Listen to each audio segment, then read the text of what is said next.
Okay, so it's Thursday, October 16th, and there's really not much going on in the Gleeverse right now. Well, there is, but, we're still in the middle of our hiatus. I'm trying to figure out right now, hold on one second, when the next new episode will be airing, which will be sometime in November. I believe the second week in November. November 8th, ouch, which is still a ways away. We are right now the 18th, so 3 weeks away from next Glee, new Glee, at least. So there have been some things that have happened. The cast has been tweeting some pictures. Probably the biggest news of all is that Diana Agron is back from filming her movie in Francais, and she's back as Quinn, and she's, one of the pictures she tweeted was like she just finished hair and makeup, so Quinn's hair is longer, her hair is longer, so therefore Quinn's hair is longer. And Naya tweeted and her tweeted a picture of them at the piano, and then they've been pictures of her and Cord, making silly faces and nice faces. I think the fact that Ryan was the one who tweeted the picture of Quinn and Satana together and was saying how much he loved them together and their friendship, and he goes, spin off anyone. I really hate how he teases everybody because it's like, dude, they've been talking about spin-offs for a lot of people, like spin-offs for Rachel and Kurt to be in New York, the whole Niana part, and then now he's talking about a spin-off between. Well, I mean, I know he's joking. He's not serious per se, but he just gets people riled up. Everybody who loves Quintana together. We already know that Naya went to go visit Diana for, in France one weekend, maybe 2 or 3 weekends ago, and they weren't even celebrating each other's birthday. It was somebody else's birthday, but that she flew all the way over to France just to see her for the weekend. So we already know that this cast is pretty close. We already know that Naya and Heather are best friends, but lately we've seen the two of them out together. Over the summer, they were taped going food shopping at Whole Foods, and they've been, tweeting each other back and forth. So which is great. It's great that, this is how close the cast is, that they're friends. They go help each other cook. They go visit each other because they miss them. This is how normal people live. So obviously Naya and Diana missed each other. So Naya's like, well, I'm off this weekend. I'm going to come visit you. And she did. So, and then Naya has also said, I think, and Diana, how much they love France and south of France, which is where, I guess, one of the locations that Diana was shooting this movie. So anyway, I know I'm trying to breathe, but that was really exciting. I don't know if you have seen the pictures of them. If you have Twitter, you probably have. If you just look online, you probably have. All you gotta do is type in one of their names for images, and they'll pop up. So I think it's great now, because they're not wearing their Cheerios uniform anymore. So they get to wear, what quote unquote, 18-year-old girls would wear. And obviously they're stylish, okay? We all know that supposedly, Santana comes from money, supposedly, and Quinn does too. So they dress nice. And what they're wearing is supposed to separate them from the high school kids. This was evident in the whole breakup episode when you can compare and contrast the outfits between Rachel and especially Santana because she was supposedly like in the quiet room and sitting with Brittany, and Brittany's still wearing her Cheers outfit. But if you look at Santana, her hair is down. She's wearing a really nice outfit. Every outfit she had boots on or heels or something. So it's definitely trying to make her seem older because when she puts on the cheer, even her, University of Cardinals outfit, she still looks young because she has the high pony and everything, but it's also like an older looking uniform to show the fact that she's matured. So it's obvious when we see Quinn, we've only seen her in a couple shots, but they're upgrading her wardrobe too to make her look a little bit older because she doesn't have to wear the Cheers outfit anymore. So my ideas for what they're attempting to do here, because it's obvious that we know that Naya shot the musical for Grease. I believe Diana was not in that episode, but she is back, and they did say that she was going to be back by Thanksgiving. So this might be one of the episodes prior to the Thanksgiving episode, leading up to it. We already know that Harry Shum Jr. and Amber Raleigh were on set to tape their. They're in the first episode, I think, or two back from this hiatus. Supposedly Mike's back. I don't remember why, but they'll talk about him and Tina breaking it off, and probably Mercedes being in LA and the Sam factor, which is fun. But they've already stated that the big cast, that the the graduating seniors will come back and forth and be woven into the storylines.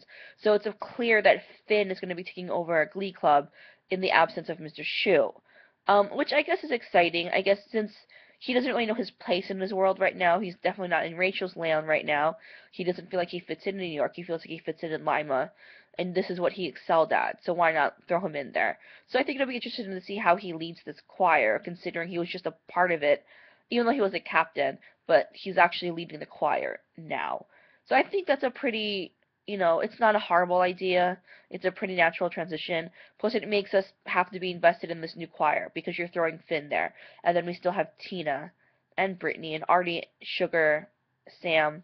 Enough of the old characters to make us have to sit there and watch, like, Jake and Marley, who I do enjoy. I do enjoy Marley. Jake, I just feel like he's filling, another Puckerman status.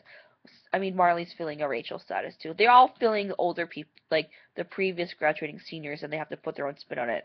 So I'm waiting for them to show their acting chops. Their singing ability has been pretty clear that they're all pretty good singers. The one I really want to see is Kitty and Quinn together. I really hope Quinn puts her in her place, or at least to figure out why she's being such a bitch. Like, even more of a bitch than Santana and Quinn was, and that's saying something because they are pretty bitchy to people.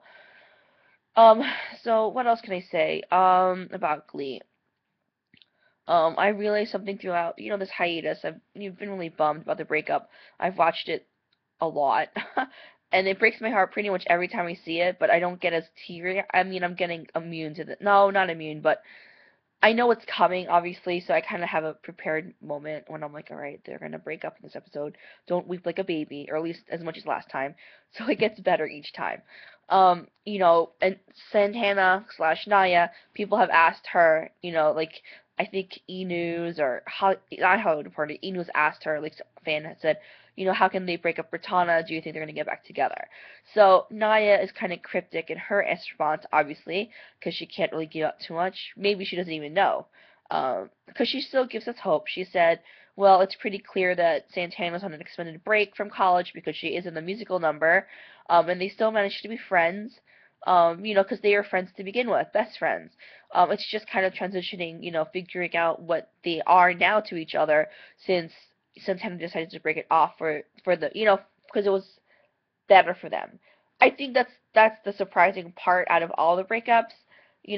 Rachel and Finn have been doing it back and forth. It's this whole, that's one of the things. They're the main couple. They're going to keep breaking up. They're going to get back together. That's understood in my opinion. The whole cheating incident between Blaine and Kurt, I still have trouble digesting.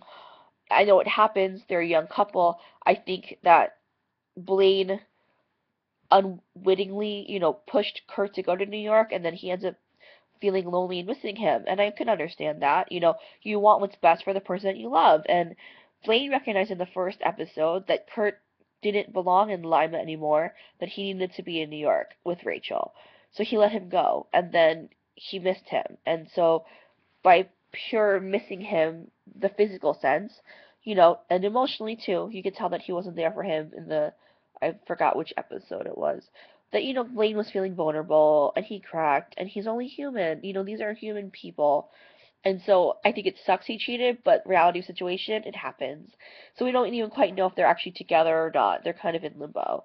Will and Emma, that's an adult problem. It happens. One person gets a job someplace, does the other person follow along? The whole Jake, Kitty, Marley, I don't really even feel they've invested enough to even care about that couple breaking up. It's obvious they want to pair Marley and Jake together. So I feel like out of all of these couples that broke up, the most mature couple, surprisingly, is Brittany and Santana. And out of all of them, that it was Santana who decided that it was the best thing for both of them, as much as it was going to hurt like a bitch to break it off, because she didn't basically want to taint what they've had. She didn't want them to start hating each other for the distance. I mean, all the every time I see that scene, I'm basically taken aback at how far Santana has come, obviously, um, from, the beginnings of all of this, and how the fact that all of this started out as an inside joke, basically between Heather and Naya, like season one, which I started to rewatch, actually, thanks to the hiatus, because I need my Glee fix somehow. Season 3 is too raw and fresh for me. Um, Season 2 also, like, I kind of kept watching them back and forth. season 2 while season 3 was happening. So season 1 is kind of the furthest away from my memory. So I kind of feel like I'm watching it for the first time. Especially since I didn't get on board with Glee until after their first, couple, maybe 6 episodes aired, and they came back in the winter, like January of whatever year they started now, like whatever. So I didn't really get fully invested until after that. But you could tell the interactions that they were doing. And these were little things that they were actively doing on their own. They're like, screw this, we're background characters. Nobody's going to care what we do anyway. Let's just create our own backstory for Brittany and Santana. Basically, if we're to believe the stories of how Britannia came about. Because if you look at the Comic Con, when they were in Comic Con together the first time, and Heather and I are sitting all the way at the end because they were supposed to be like minor. They were minor background characters. They weren't supposed to have anything happen to them. So Naya got asked only one question on that Comic Con event, and then I think Heather was asked one question, and then Nikki from Australia asked the whole, "What do you think about the fans who are hoping for a relationship between Brittany and Santana?" And then we got the epic answers of Brittany and Santana from the horse's mouth themselves, talking about how Ryan teased. This was like for season 2. Ryan teased, "Oh well, we're thinking about having an episode where they kiss," and everybody went nuts. And then Heather and Naya, in their own way, went on to describe how it wouldn't be awkward. They're best friends in real life.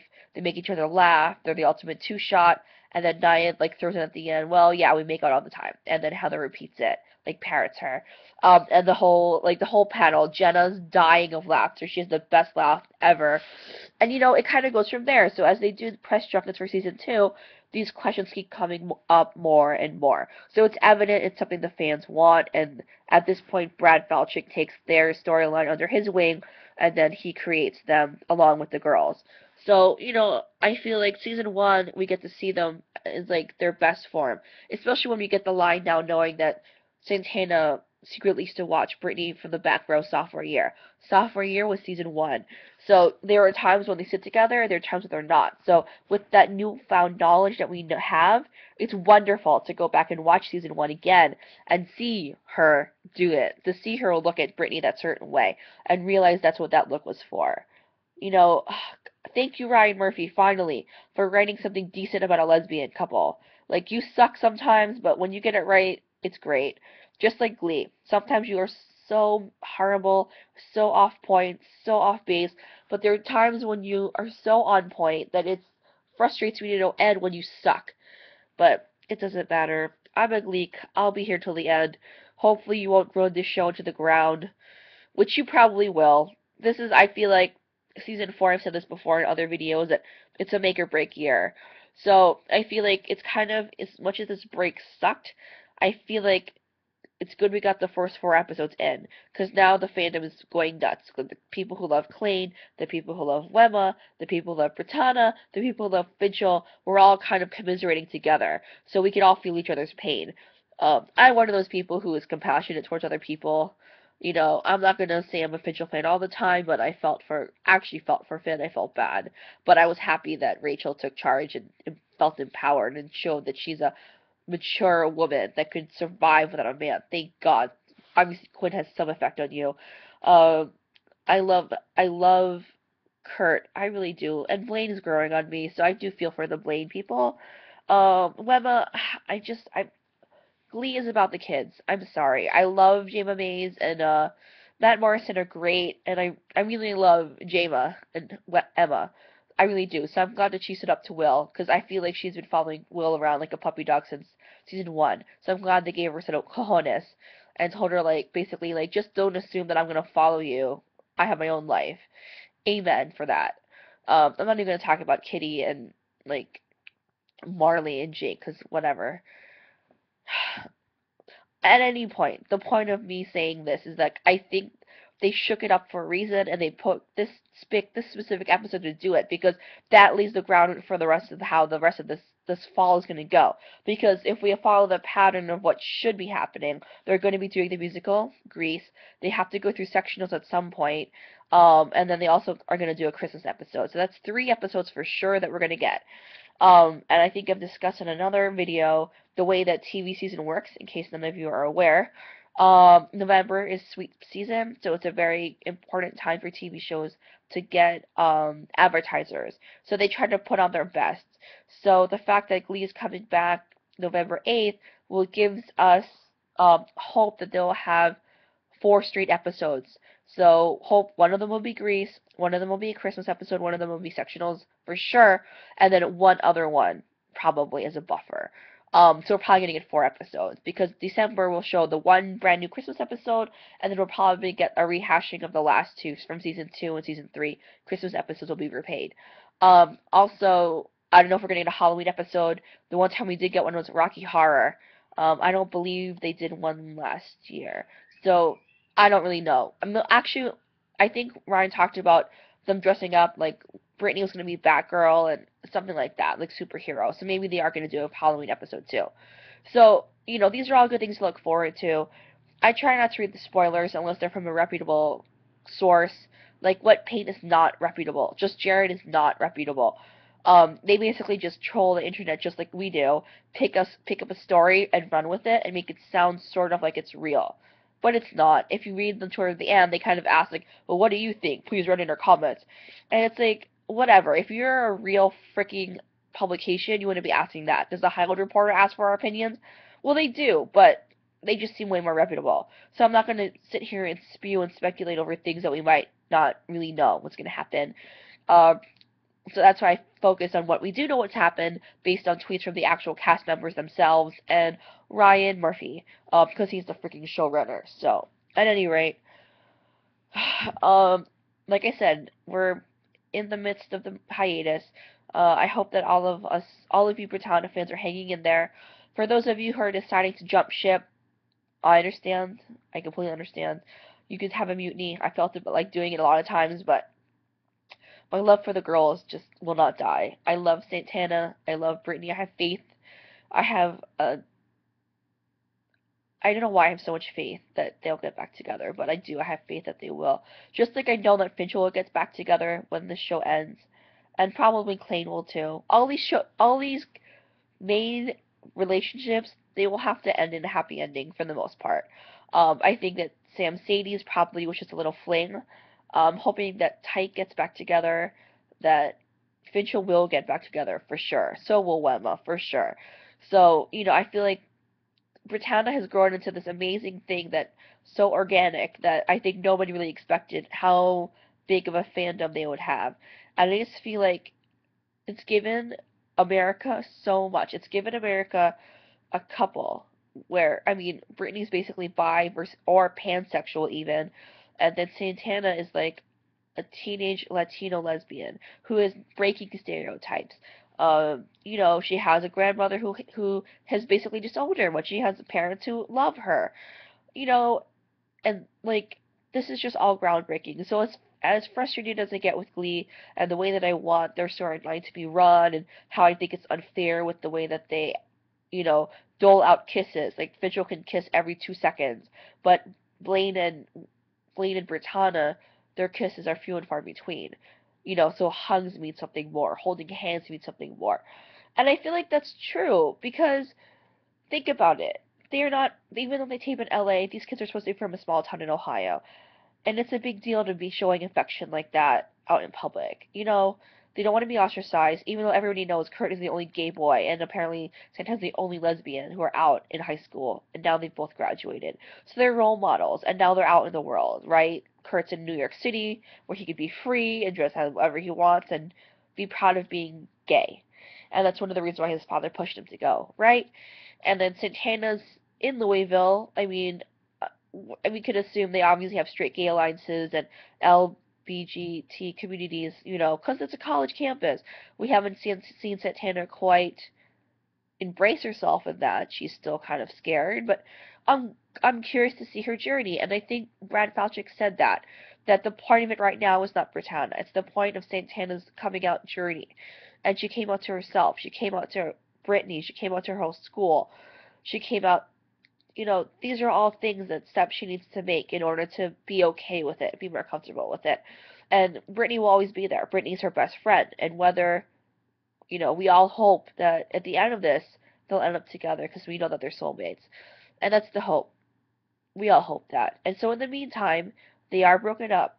So whether that means Sam and Brittany get together, I'm not gonna lie. I see it. I do see them together. I think it's hard though because they look too much alike. It's kind of like when Quinn and Sam were together. It's the whole blonde hair aspect. But I'm not gonna lie. When I saw Blame It on the Alcohol episode and they had their kiss was one of the most like sexy, like the tension you could feel it when they were making out. Like they have really good chemistry together. So I wouldn't be surprised if something happened was born out of friendship between the two of them. And that would obviously be interesting because Sam was the last person that Santana dated before she basically broke down and admitted how she felt about Brittany. I'm not even going to count Karofsky because they were each other's beards. So I think it just makes sense. It makes it for an interesting angle because all of us believe that Sam and Santana have a special type of bond relationship, the whole tranny mouth, but Sam understood why she did the way that she was the way that she was. And now that they're forming this friendship or like strengthening the friendship between Sam and Brittany, just like they're establishing Brittany with other characters now that Santana's not around. Like her and Blaine are interacting more, her and Sam are interacting more, her and Arnie are even interacting more, which we totally forgot about. I did even almost that they dated, and Brittany even said, "Wait, we dated?" So that's just Brittany being Brittany. So it's great to see her in having to interact with other people because Santana's not there anymore, and how she's navigating herself through high school as a senior for the second time around. So setting her up, we see that she's apparently getting tutoring from Will and Emma. Apparently she's not failing so badly anymore, and she's back on the Cheerios and gets her high pony restored. She did not win senior class president. Blaine won, but it just almost seems like it was a cheer genius type move on her part. That she obviously is not stupid. She had her reasons for basically throwing the election. And maybe we'll get into that more as the season progresses. So this video is obviously running longer than I ever expect. As always, I try to keep it brief, but I could talk about them all day long. So I'll probably make another episode video maybe before, if I get time, the more I hear about 100% correct real spoilers. Like I said, I'm not going to jump to other unreputable sources. I'm here to give the truth. And if you watch this video and you agree with me or disagree with me is even better, feel free to send me some comments down below. Also, feel free to follow me on my Tumblr. It's not under this username. It's my other Sanrio character favorite one. It's another little piggy. So, it's called Zashigamuda. I'll make sure to put it down there. It's kind of hard to spell. So feel free to find me on Tumblr. I'm also on Twitter under the same handle. So I hope to, reconnect with more people, talking about Britannia, which is a common thing I think we all can have in common. The one last thing I want to remind everybody is that tomorrow is Friday, October 19th, and it is Spirit Day. So the point of Spirit Day is that you're supposed to wear purple to show that we stand up against bullying, generally speaking, but also specifically for lesbian, gay, LG, bisexual, transgendered questioning community, that we're against bullying, especially of this specific population. So wear something purple tomorrow if you believe in this to support it. Anything purple. Obviously a purple shirt would be awesome, but anything purple would be great just to show your support. And then maybe somebody will notice you wearing purple if you don't normally wear that color, and you can explain to them why you're wearing it. And even if you don't feel comfortable saying that, you know for yourself why you're wearing it. So, I'm a big believer in that. Nobody needs to know the reason why you do anything. If you feel comfortable enough to say it, then say it. I'm going to wear purple for sure tomorrow because I want to be proud and show that I'm gay and I'm against bullying because I was bullied as a kid. Not for specifically being gay, but I was bullied because I was wicked short growing up. I was always the smallest kid in my class, and I got teased about it all the time, and I had to stand up for myself, and I did. And I basically beat up a bully, which is pretty remarkable, considering I was in first grade, and this girl was also in first grade, but looked like a fifth grader, and I looked like I should still be in preschool. That's like the height difference that we had. And I think after that, after I honestly beat her up and the principal didn't believe her that I beat her up, like it was kind of embarrassing for her. We actually got to be friends after the fact. She actually, as we got older, because I went to school with her from kindergarten to 8th grade, we talked about it, and she said the reasons why she did it, or why she bullied me. Because, I mean, I was an easy target. I was little. What could I possibly have done, right? I don't think she ever expected me to punch her and stomp on her foot, but I did. And I feel like I'm lucky. I had, like, very brief moments of bullying from her, basically, but other people endure it all through high school, all through elementary school, middle school, high school, even college. And basically, bullies, there's a reason why people become bullies. It's very rare that people just want to be mean. There's a reason why people want to be mean. And a lot of it has to do with the home situation, and this is the only way they can express how they feel, because they're kids, for the most part. When kids are tormenting other kids, there's usually reasons behind it. But the thing that happens is when you're a kid and it's happening to you, you can't see that. You can't understand that, let me sympathize with my bully. No, your bully's making your life a living hell. Your bully's threatening to hurt you. Your bully makes you want to almost commit suicide or contemplate it. And these are things that we can't have happen. So that's why I'm taking a stand tomorrow. I'm going to be wearing purple. It's a part of Spirit Day. So if you feel like you want to support this cause, just wear some purple. Honestly, you don't have to give anybody money. You don't need to talk about it on Facebook or anything.